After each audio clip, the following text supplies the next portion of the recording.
Hello and welcome to episode number 4 of the Cheesesteaks and Controllers podcast, presented by Fox PHL, The Gambler. I am esports insider and gaming guru guy for the station, Jason Fanelli, and you are here to find out the best and worst, it turns out this week, of the gaming industry this week. And hoo boy, have things changed in the last 2 hours since I wanted to record this episode. I'm still going to talk about the first topic I was planning on talking about, but it's going to be completely different, and I hope you're excited for it.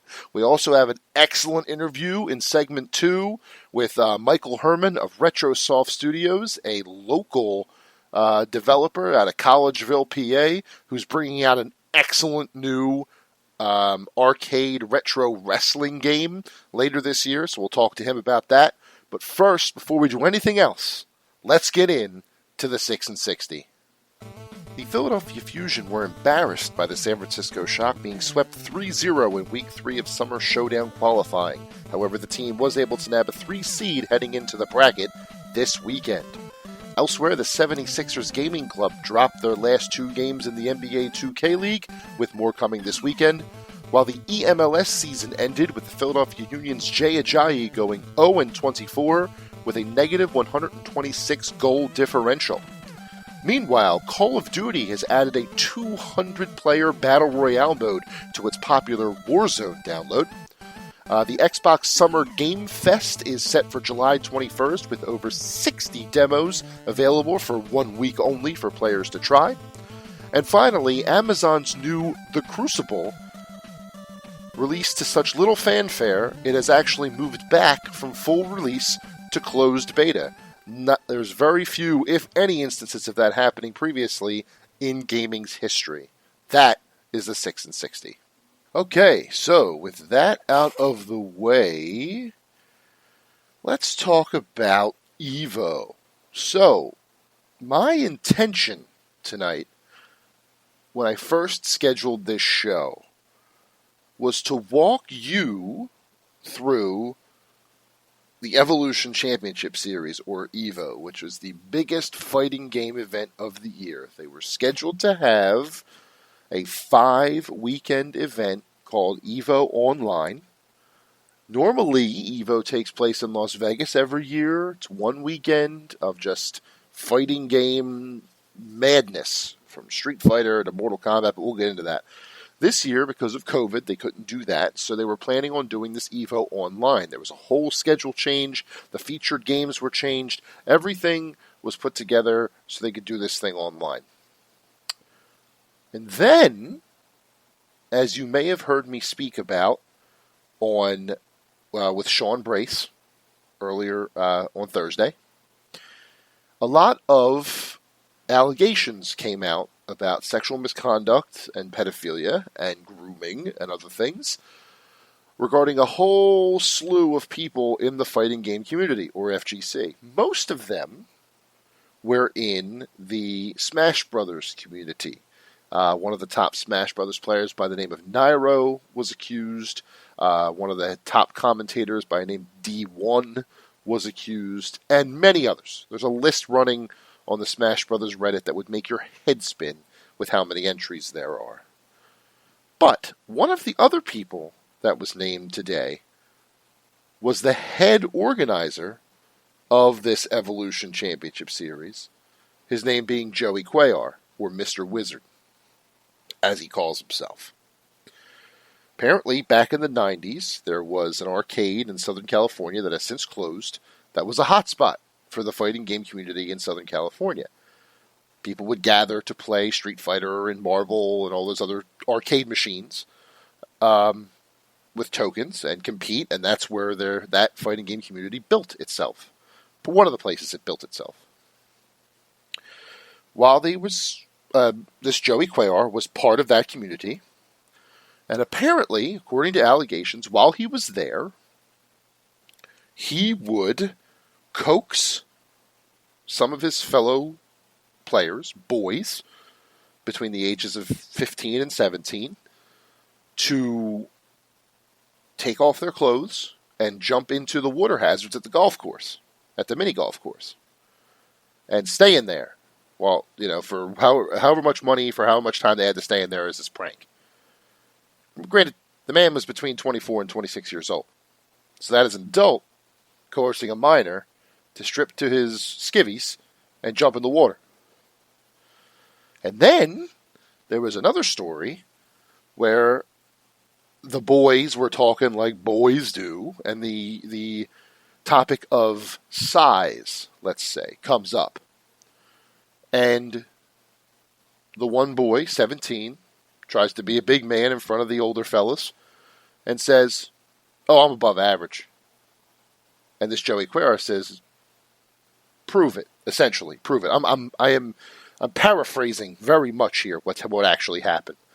I don't want to get too detailed, as hard as it is not to.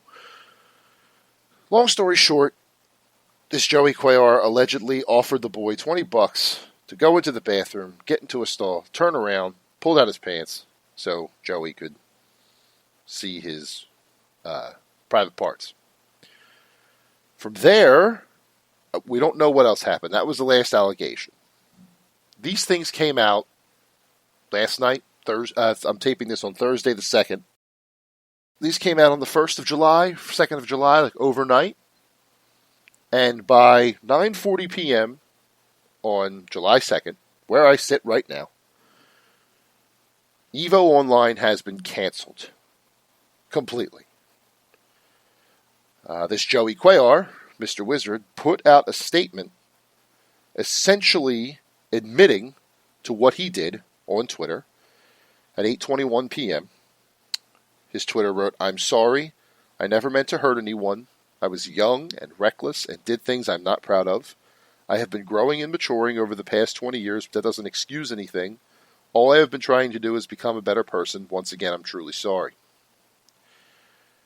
Right before that, NetherRealm Studios, who develops Mortal Kombat, Capcom, who develops Street Fighter and Marvel vs. Capcom, Bandai Namco, who develops Tekken and Dragon Ball FighterZ and Soul Calibur, and one of the indie fighting games that were supposed to be played, Them's Fighting Herds, a fighting game based on My Little Pony, which is hard enough to explain on its own, all pulled from EVO Online. They all pulled their participation after these allegations came out. And then that tweet happened from Mr. Wiz, where he basically admitted to it. That was at 8:21 Eastern Time. At 9:20 Eastern Time, an hour later, EVO puts out a statement. "Over the past 24 hours, in response to serious allegations recently made public on Twitter, we have made the first of a series of important decisions regarding the future of our company.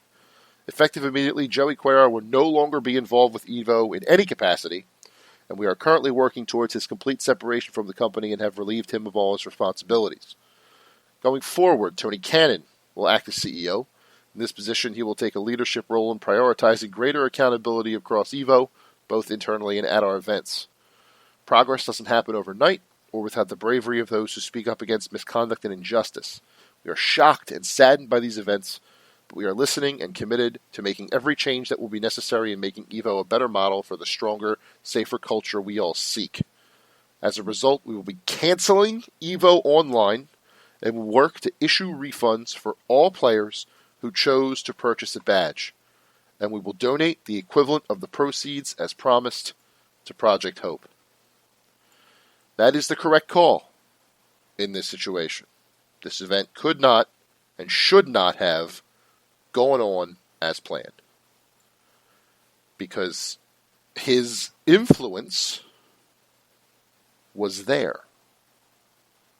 No matter what they would have done to separate him, which they did, they would have never gotten away with having this event and without people admitting it or reminding them of it.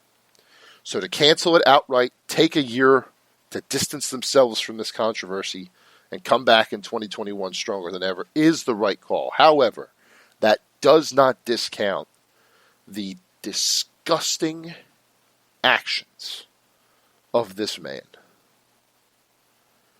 And if it comes out that our people at EVO knew about it or there was a cover-up, or they just ignored it, or what have you, I want those heads to roll too. I said this on the radio earlier, and I will say it again.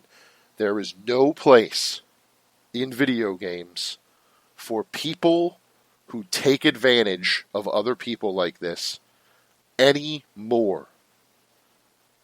It's the truth with all of the people who came out that work on the games, like the Ubisoft situation, and it's true of the fighting game community. Now, the fighting game community has had a few controversies in the past. It was never at this level.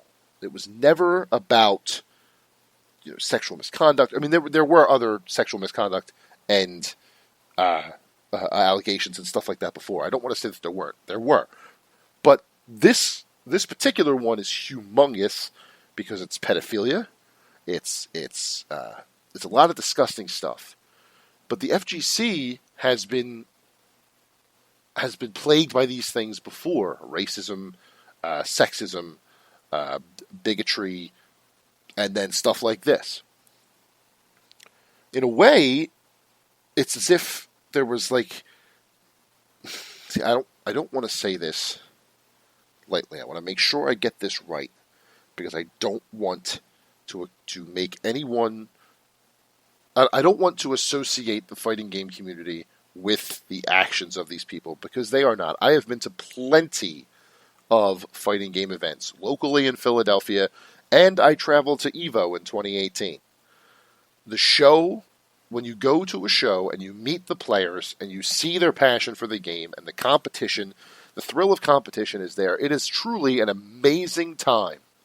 It's an amazing way to watch competitive video games, and I would endorse it to anyone who has even a passing fancy of competitive gaming.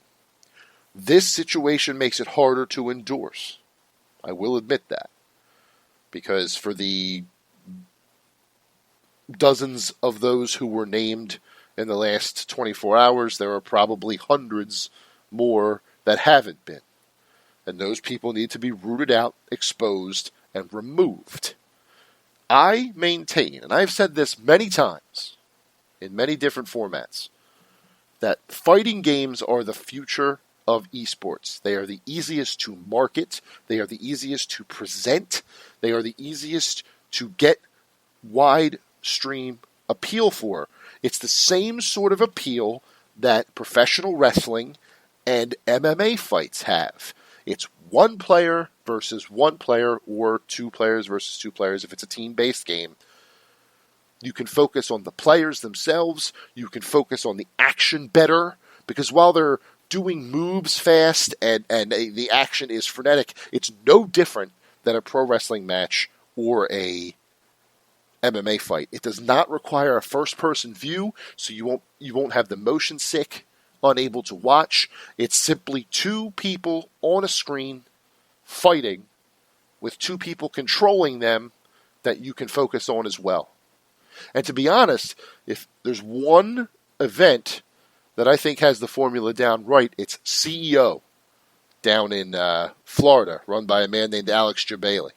He, in 2019, had the idea of merging pro wrestling and video games and held an AEW event during his fighting game tournament. Somehow he convinced them to let him into the ring against Michael Nakazawa, but we don't talk about that because it was not very good. But the point is, those two events, those two formats are interchangeable. And because of that, I think fighting games could be the biggest damn esport in the world. Bigger than League of Legends, bigger than Dota 2, bigger than Fortnite, bigger than Call of Duty, bigger than Overwatch. They can do it. But a lot of this rot needs to be excised before that can happen. There is a resistance in the FGC of people that I have talked to, people I have met, about going, quote, esports. They don't want to, quote, go esports. They're afraid it'll sanitize it or turn it corporate. I don't know what the reasons are, but there is a resistance, and that resistance needs to end. People complain about pot sizes in fighting game tournaments, how they could be bigger, they should be bigger, these players should earn more. The only way that's going to happen is if fighting games go more mainstream. And fighting games can't go more mainstream if they keep getting momentum and gaining momentum like EVO has the past couple of years, only to be derailed by some bastard doing awful things. Yes, it may have been 20 years in the past. Sure. This was only the person who came forward. Who else is out there that was mistreated by this man? Who else is out there that was mistreated possibly by somebody else on the team? If there are any skeletons in that closet, it's time to remove them. And again, like I said on the radio, I am not going to tell victims what to do. If a victim is not comfortable coming out and saying their piece, they should absolutely not do that. I would not want to put any undue burden on anyone for any reason. However, now is the time, because you will have the support and the belief of many, many more people than you would if you would just come out on your own. So many people have come out and named so many people, and those people will never have a place in the FGC again, hopefully, if it is shown that they have done these awful things, or if they admit it, like Joey Cuellar has. And maybe I'm coming from a place of bias because fighting games are my favorite game. They're my favorite type of game to play. They're my favorite type of game to watch. My first foray into competitive gaming was fighting games. So yes, maybe I'm a little biased here.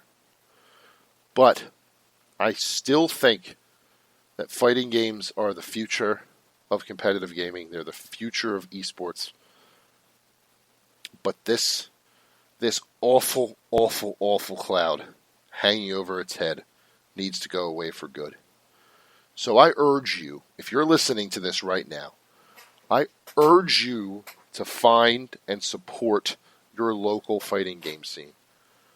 Find and support the bigger tournaments in your area. If you're in the Midwest, you talk about Combo Breaker. If you're on the East Coast, you talk about anything that Big E Gaming runs here in Philly or East Coast Throwdown up in New York. If you're in the West Coast, you've got NorCal Regionals. If you're in Atlanta, you've got Final Round. There's one in the Southern California I know I'm forgetting. EVO, if it can return, if it can get its act together, would be one that I would definitely support. I would love to go to EVO again. If it's the same quality of fighting game tournament, but with a new focus and outlook on how it presents itself. There's too much at stake here for fighting games to continue living in the past, and it's time to have the difficult conversation to bring it into the present and ultimately the future, and getting rid of people who take advantage of other people like this after they've been named publicly by their victims is a start. But it is not the end. And I can only hope that fighting games can continue to grow past this and take the mantle that they can absolutely earn and bring competitive games into a new golden age. Because many people might not agree with me, but that is what's at stake here. And now, fill up your glasses. Here's what's on tap. Two big and very different releases are on tap for you this week. First, we have Iron Man VR by Sony, putting you in the suit of the Iron Man with your PSVR headset. You're going to be shooting the beams and flying all around, being the Iron Man. Looks like a great, great time for the VR fans out there.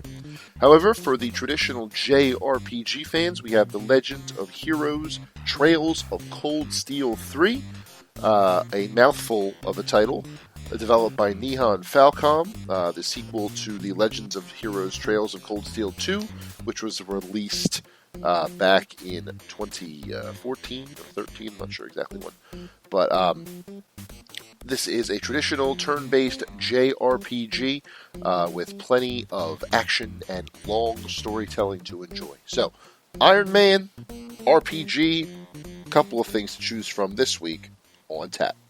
Yes, folks, that is what is on tap for this week. Iron Man VR by Sony is the big one. Going to be playing as Tony Stark in VR on your PSVR.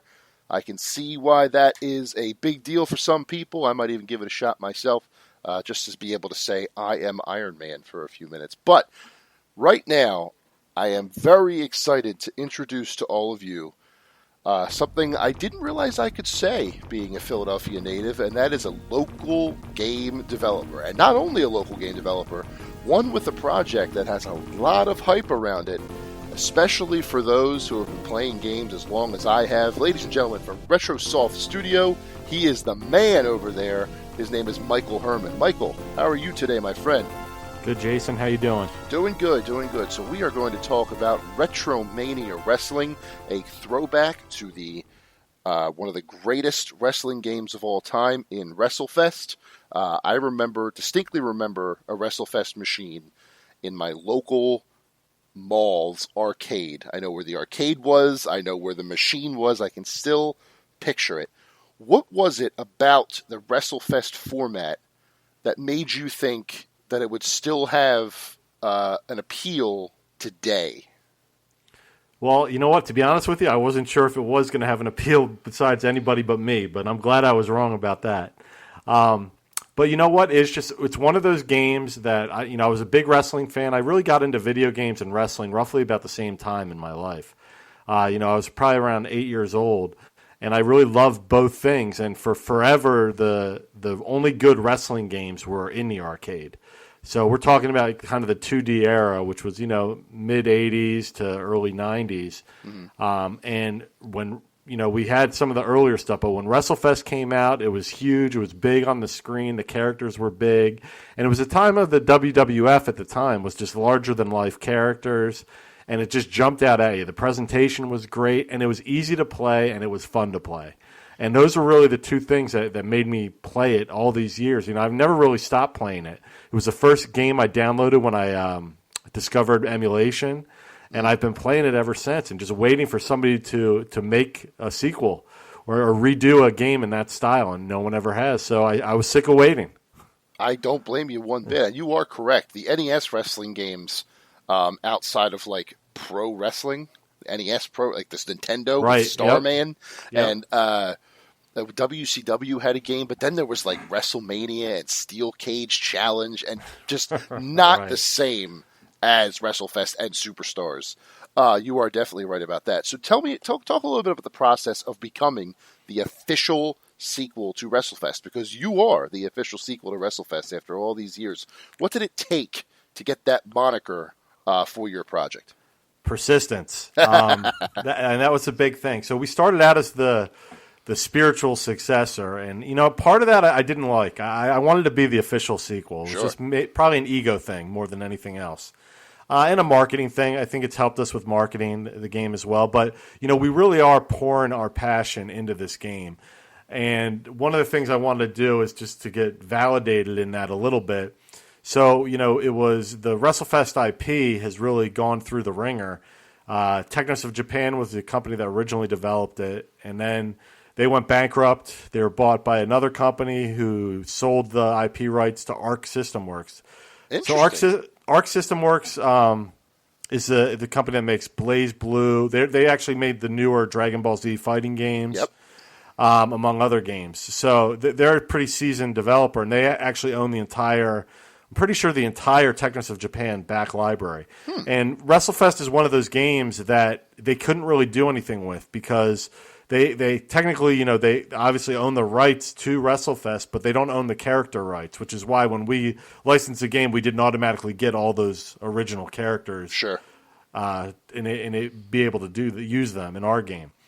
So, but what it did get us was we have a deal. Part of our deal includes Matt Mania IP, which was a predecessor to WrestleFest, a couple games before that. So we hope to do some DLC with that. And then it got us just the moniker of official sequel to WrestleFest, which is going to be 30 years in the making, I think, or maybe 29. Years. I think we'll just get under 30. I think the original came out in 91. So that sounds right. Yeah. That's amazing. And I would never expect that to be an Arc System Works library. Like I said, when I think of Arc System Works, I think of Guilty Gear, Blaze Blue, and Dragon Ball Fighter Z. And so to hear that they have WrestleFest they would never use it. It's just not their type of game. So I'm glad that you have now stepped up to make this happen. However, the original concept, in my research, I have found that this was going to feature YouTube stars, not wrestlers. How did that come about? Yeah, so initially getting into this, when we were first starting to do the engine, I was a little the idea of chasing real wrestlers was daunting to me. Sure, I didn't know anybody. I'm not in the wrestling business. And I just wasn't sure where to start. So the original concept, and I love these retro YouTube or retro gaming YouTube channels. I love the Game Chasers are probably my favorite.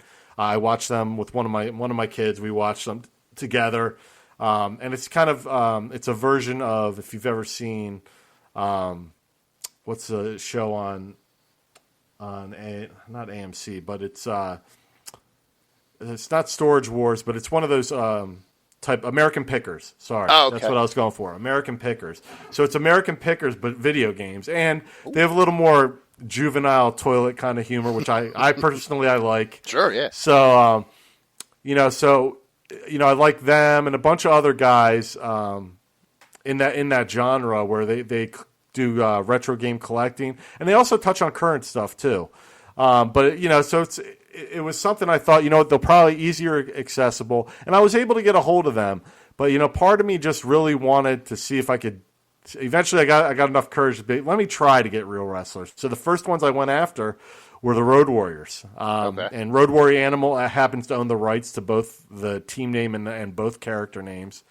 And I got a hold of him, and then the best decision I made was I went on LinkedIn and found somebody who used to work for Acclaim Entertainment when they were still a company, and then worked for WWE for 15 years. And his name's Mike Archer, and he has come on board as a consultant and has really helped me through every step of the way as far as licensing goes. Oh, that's great. So reaching out to Animal was like the first time you thought, okay, this might be possible. And then the other wrestlers that who was next? Was it Johnny Retro at the time? It was Tommy Dreamer. Oh, Tommy Dreamer. So okay, that makes sense. He was always on our list, and then Mike's like, well, I see Tommy Dreamer on your list. I know him. So Mike knew Tommy pretty well. So we were able to sign him pretty quickly. Oh, that's and great. Then it was like my list was kind of ever changing. I had a couple different ideas. Did I want to go all old school, which was initially what I was thinking of doing? But then I thought, why limit it to one generation? The idea is, I know we have 16 wrestlers to launch, but we want to grow that through DLC. And the message I want, if you buy Retromania, you never know who's going to show up in DLC. It could be somebody from the 50s, 60s, 70s, 80s up through today. I love that. I really that's really my goal, is to get guys from every era. I haven't gotten anybody from the 50s yet, so I want to really try to do something like that for a future DLC. Sure, yeah, and that is one thing I would say about the current wrestling games. They have the DLC packs with legends, but they never go so far back and really celebrate the entire history of wrestling. So if you can do that here, that would be awesome. So you did say 16 wrestlers to start, one of them being Johnny Retro, John Morrison. When he recently returned to the WWE in, March, right before WrestleMania there, I think, maybe a little sooner than that. Yep. How worried were you that you may have lost him? And then when did you realize, oh, no, this is going to work? I was never really worried. We signed our contract with him months before he signed the deal. Good. Yeah, we just hadn't announced it yet. We were waiting for the right time, and we figured, well, now all the eyes are going to be on him. We might as well announce him being in the game. Yep. So we checked with him to make sure he was okay with the timing, because we didn't want to give him any problems with WWE. But he had to disclose it to them when he signed with them. So they were aware of it before he signed a contract with them, and we had ours signed months before he agreed to go back. That's cool. All right. Yeah. Awesome. So, next question, I want to talk about the Indie Mania promotion you did earlier in the year to decide one indie wrestler to be in your game in the starting lineup when the game launches. Warhorse was the champion there. So first I want to ask where that idea came about. Like, obviously, there had to be some sort of thought of, well, we can't include them all, so let's let the fans decide who they want, right? Yeah, exactly. So I'll bury Horowitz and pat myself on the back. This was my idea. But the guy who really I had a piece of an idea, and then Mike T, who works with me, who helps me with social media, he kind of took it and ran with it and like blew my idea up. You know what I mean? So I planted the seed in Mike's brain, and Mike kind of took it from there. He did all the homework. He compiled the list, but it was really going into, obviously the number one goal was we thought it was a good marketing idea for us. For sure. So I don't want to say it wasn't, but that was definitely the primary reason we did it. But we thought a definite solid secondary reason was it was going to give some of these guys some notoriety as well, that they're trying to build their brand as well. So we thought we could work with them and to do it together. And really, some people didn't respond back. Only one person responded back and turned it down, which we thought was odd. Because we were about the same size as those guys, So, but yeah, and I'd never heard of Warhorse going into that, and I'm glad in hindsight, I think he's a great winner because he just looks cool in a video game and he fits the mold really well. Yeah, his sprites in the lineup there look really, really cool, and I like what I've seen of his arena. I'd like to see a little more of that. That's coming soon. We're going to release some more of that soon. That's good stuff. We're finishing up a piece of it that kind of finishes that arena off. Cool. I like that. So, question for you. If, as you're going through, you said anybody can appear as DLC. That's what you're going for, as long as support game launches comes out. If there was a demand for a second round of Indie Mania where the winner is DLC, is that something you would consider?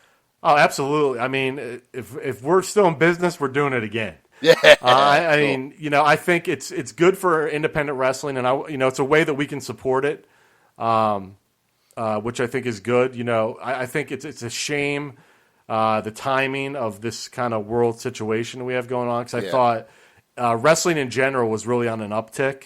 As fans, we had a ton of choices. And indie wrestling was really on an uptick as well. We were getting a lot of good stuff out of there. And it's just a shame this hit it when it did. So we're hoping, people are back, able to go back out to shows soon.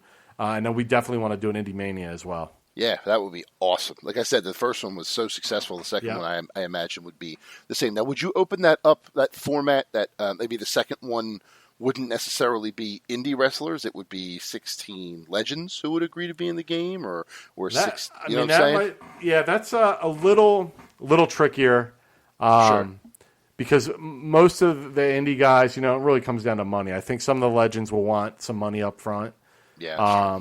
And the indie guys are just trying. They're more at it the same. Their reasoning for doing it is the same as ours.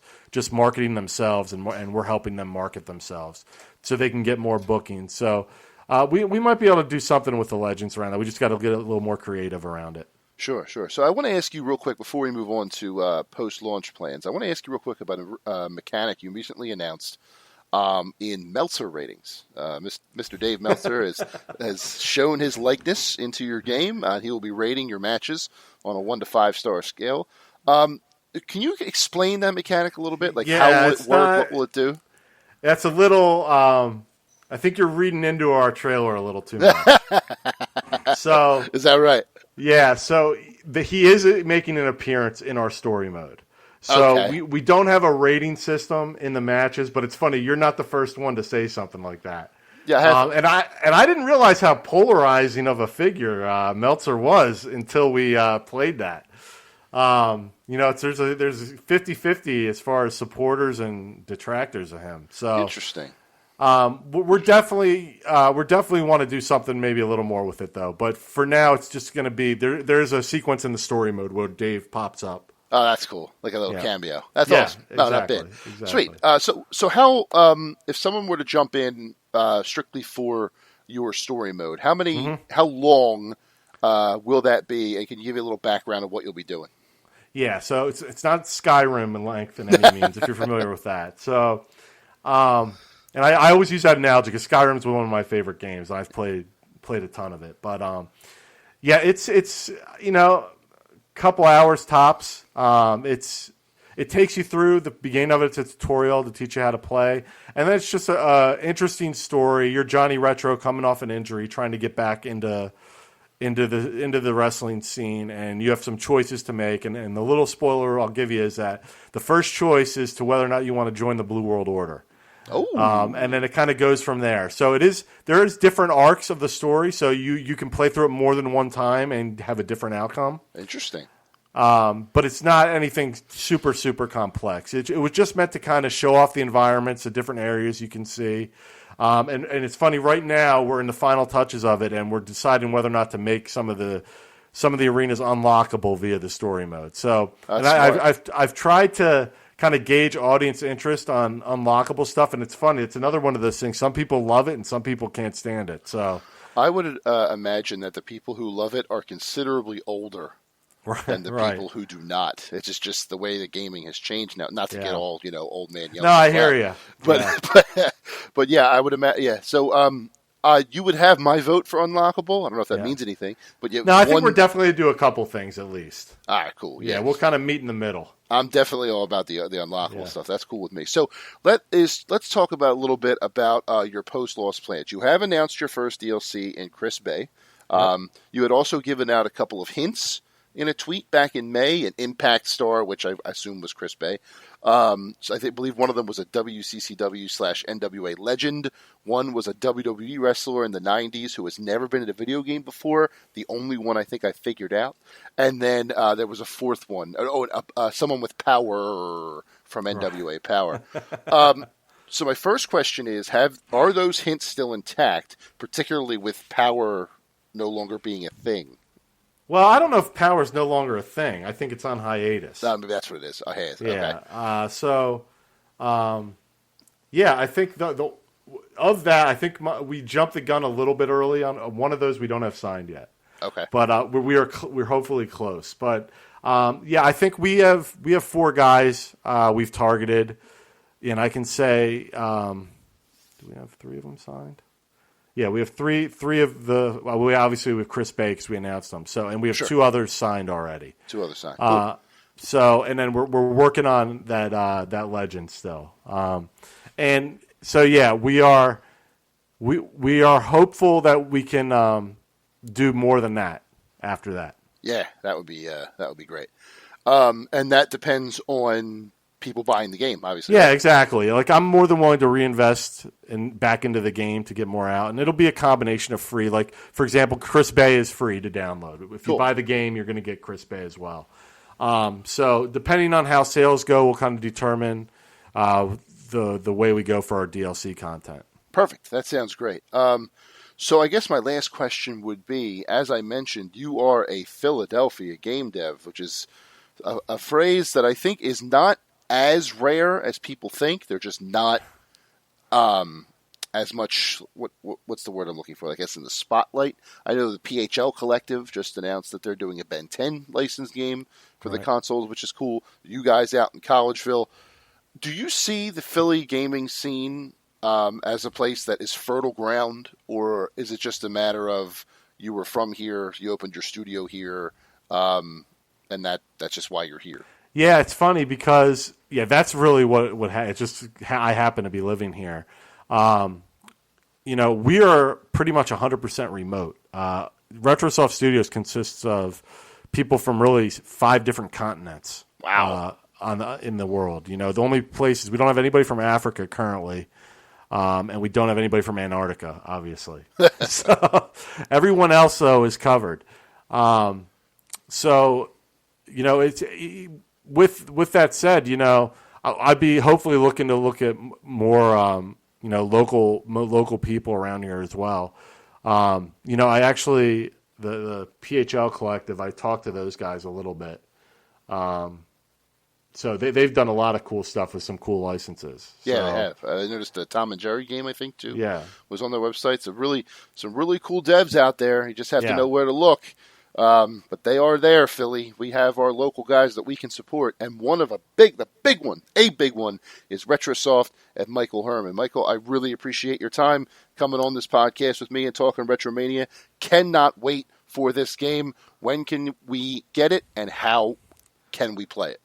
That's a magic question. So how's the easy part? So we're going to be on the PC, Nintendo, Switch, PS4, and Xbox One, and PC via Steam. And then when it's done is the answer.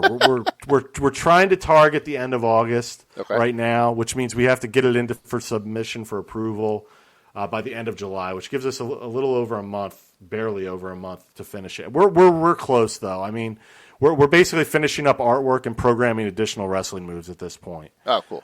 So we're definitely close, but there's some little things we want to add, and if we need a little longer, I think we'll probably take that little bit of longer just to polish it a little bit more.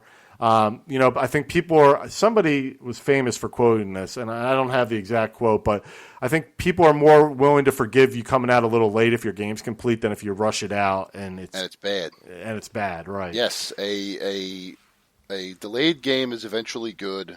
A bad game is bad forever. Right, that's the quote. That is Shigeru Miyamoto. There you go. And he would know. Yes.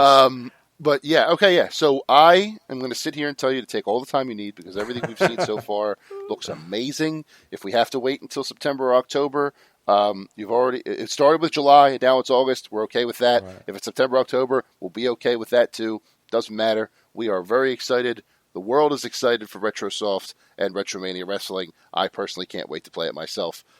Ladies and gentlemen, this is Michael Hermann, Retrosoft Studios. Retromania Wrestling coming out when it's done for Xbox One, PlayStation 4, Nintendo Switch, and PC via Steam. Michael, thank you so much for your time. Thanks for having me, Jason. I appreciate it. Appreciate it. Yes, folks, that is Michael Hermann and Retromania Wrestling coming out, as he so eloquently put it, when it's done. I am very excited for that authentic retro arcade action. However, as Shigeru Miyamoto said, a bad game is always bad. A delayed game is eventually good. So we are willing to wait with bated breath for this excellent, excellent looking game to come out. We wish the team the best as they continue to develop, and we are looking forward to all of their future plans as they are announced. But now, it's time for the speed run.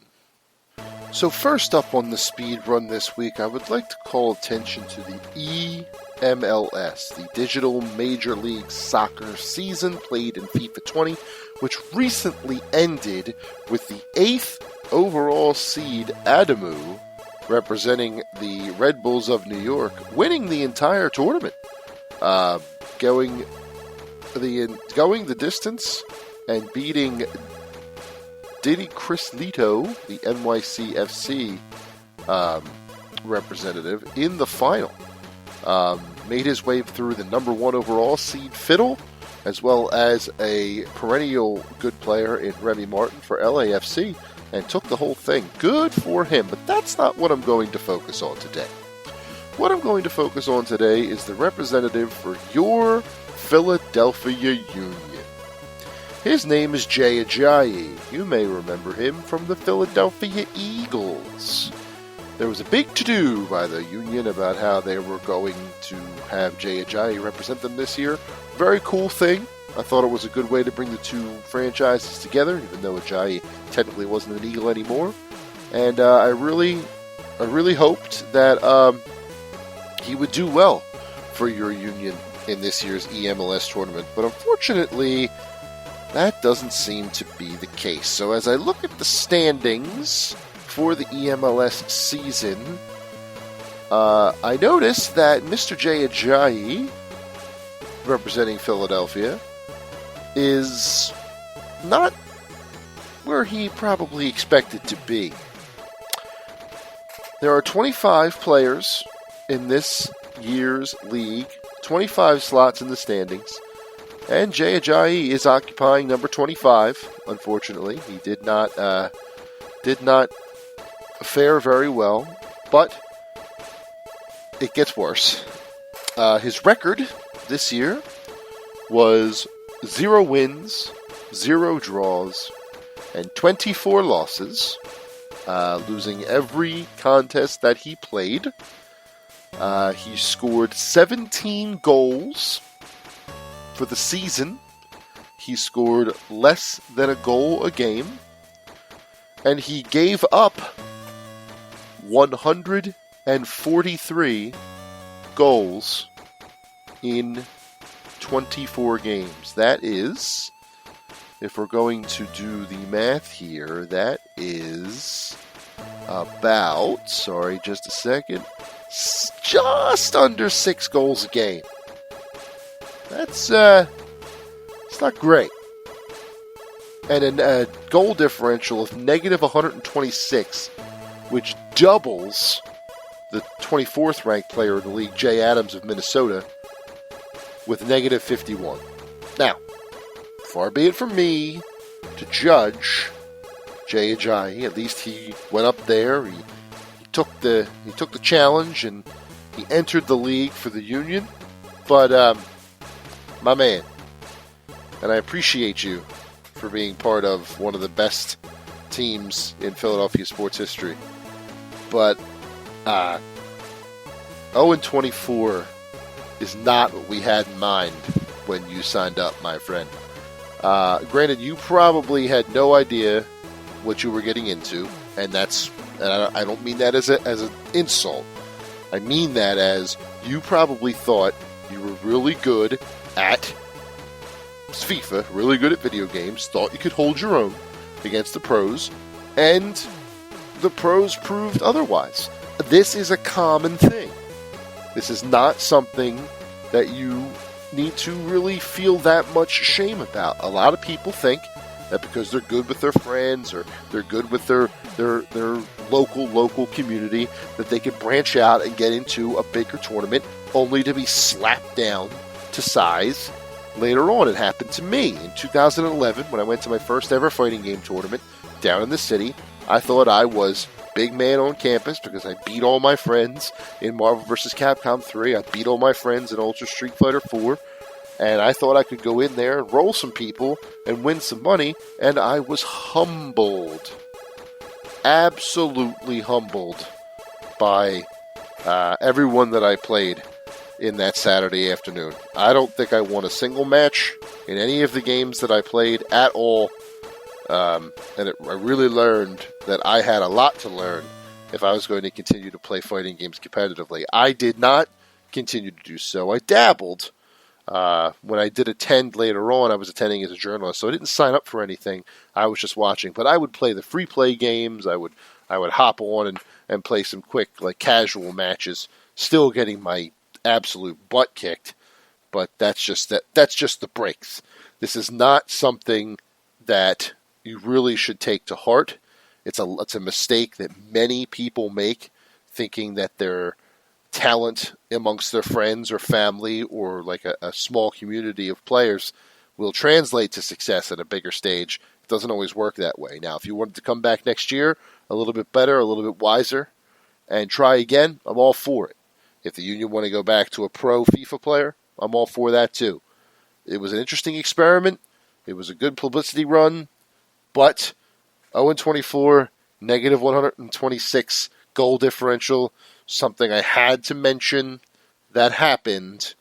And hopefully, Mr. Jay Anahi, you don't take it too hard on yourself because, it happens. But enough about that. I have one other thing I want to cover today, and that is the fact that I will not be putting out an episode next week. I am on vacation. And I am going down to the shore with my family in my mom's place right out of North Wildwood. We're going to keep it low-key. We're going to go to the beach and keep proper distance from everybody. And then at nighttime, we're going to stay around her area, maybe do some bonfires, have some movie nights, that sort of thing.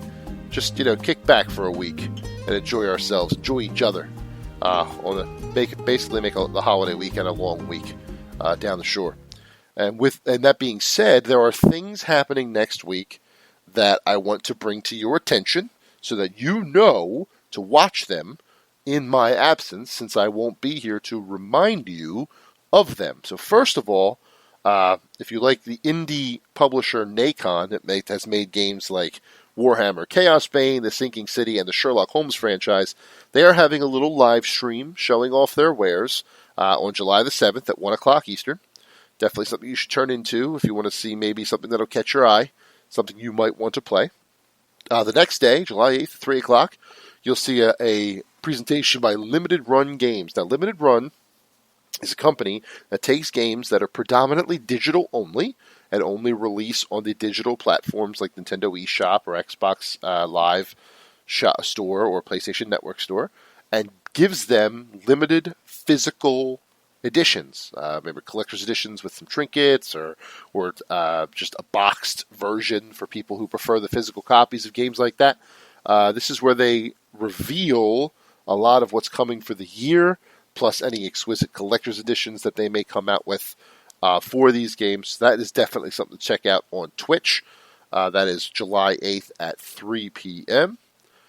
Also, July the 11th, next Saturday, the Saturday after the 4th, is the Devolver Direct. Now, Devolver Digital is well known for having yearly presentations at E3 that are, for lack of a better term, batshit insane. And this one proves to be no different. They've already said that there will be demos for Carrion, which is a horror-based monster game where you play as the monster instead of the humans trying to get out. Disc Room, which I'm not entirely sure too much about. I have to look into that one. And an unannounced game from Devolver that we have not heard from yet, which that alone would make it worth watching. And then finally, on July the 12th, we have Ubisoft Forward at 3 p.m. Eastern. It's basically going to be their E3 press conference, just pushed back a month because E3 didn't happen. This Ubisoft Forward will have an extra layer of interest attached to it, considering all of the allegations that came up about people at the company in the past week. Will Ubisoft address it? Will they ignore it and just show their games? What games will they show? I imagine we'll see Assassin's Creed Valhalla, Watch Dogs Legion, Gods and Monsters. They just released a new Battle Royale game today, Hyperspace, or whatever that's called, so that'll probably feature as well. Maybe a For Honor update. So it'll be interesting to see what they decide to show, what they decide to do at this Ubisoft Forward press conference. But if you're a fan of their work, or if you just want to see how a company publicly addresses things like bad allegations, this would be one to tune into. So that's 4 shows, Nacon Direct, Limited Run Presentation, Devolver Direct, and Ubisoft Forward that you can look forward to next week while I am on vacation. Just a lot of gaming news still continuing in these later summer months, and it will keep going all the way up till September, I have no doubt. Maybe even further than that.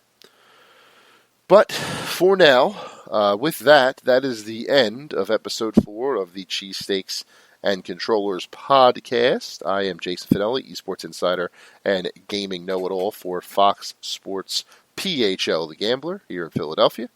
I want to wish you all the best 4th of July weekend you could possibly imagine. I hope it's filled with good food and maybe some fireworks and some social distance friends or FaceTime friends or Zoom friends, however you want to do it. Just be safe, be sensible, be smart, and enjoy the weekend. Enjoy next week while I am out, and I will see you. You will hear from me, once again on July the 17th with another fantastic episode of Cheesesteaks and Controllers. But for now, this is Jason Fanelli signing off. Have a terrific couple of weeks, and we will talk to you soon.